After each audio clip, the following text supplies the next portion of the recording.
Assalamualaikum warahmatullahi wabarakatuh.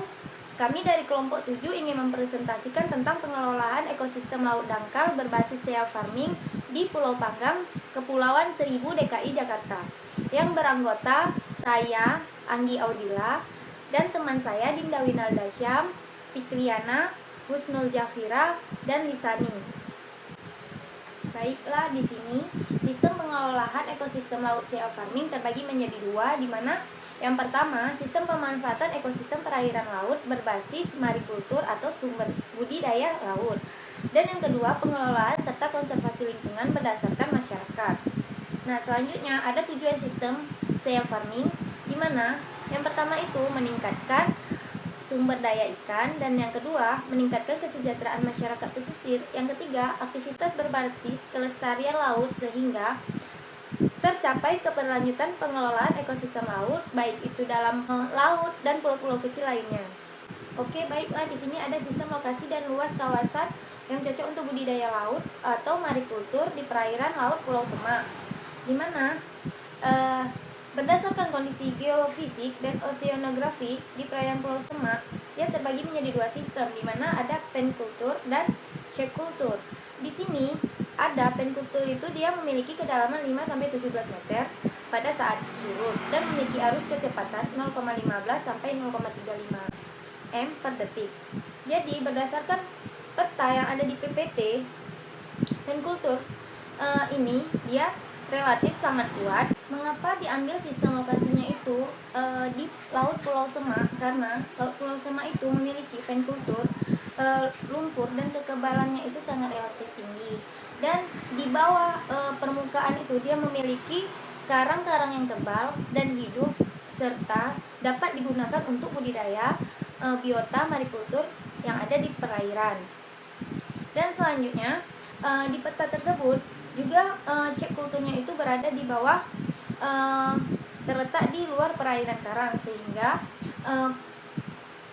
biota-biota yang ada di dalam perairan itu dia bisa dibudidaya dengan baik. Pada tahun 1990, para nelayan kesulitan untuk memperoleh ikan. Penyebabnya karena nelayan dari pulau lain seperti Bangka, Makassar yang menggunakan alat tangkap yang lebih canggih, sebagian besar hasil nelayan dipasarkan kepada masyarakat. Untuk mengatasi permasalahan di atas, maka dikenalkan oleh program Sea Farming. Di Kepulauan Seribu, Sea Farming dilakukan menggunakan konsep agribisnis. Konsep agribisnis tersebut dapat memberikan efek dan menunjang perekonomian masyarakat.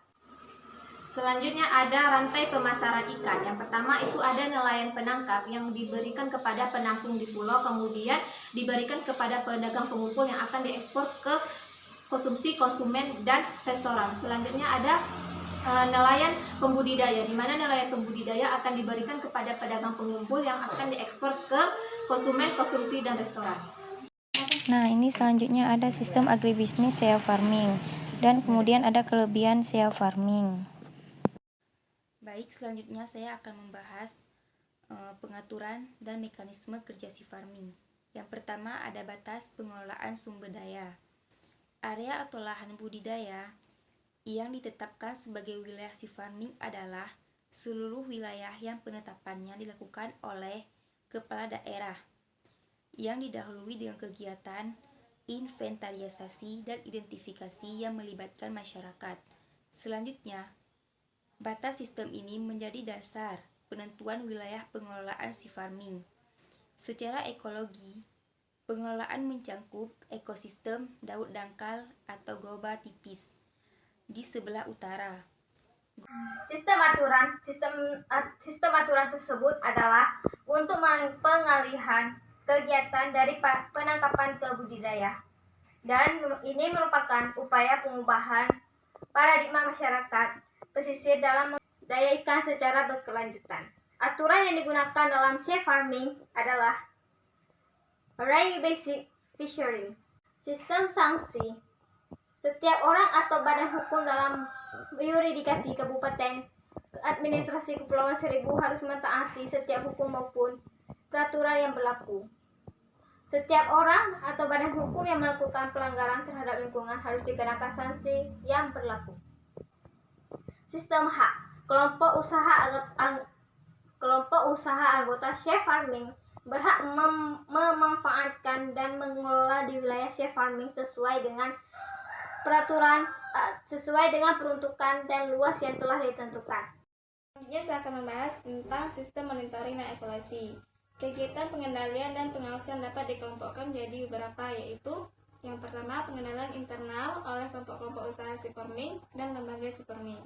Pengendalian internal pengelolaan seed farming dimaksudkan untuk menjamin pengelolaan sumber daya pesisir dan laut agar terlaksana sesuai dengan rencana umum dan rencana operasional.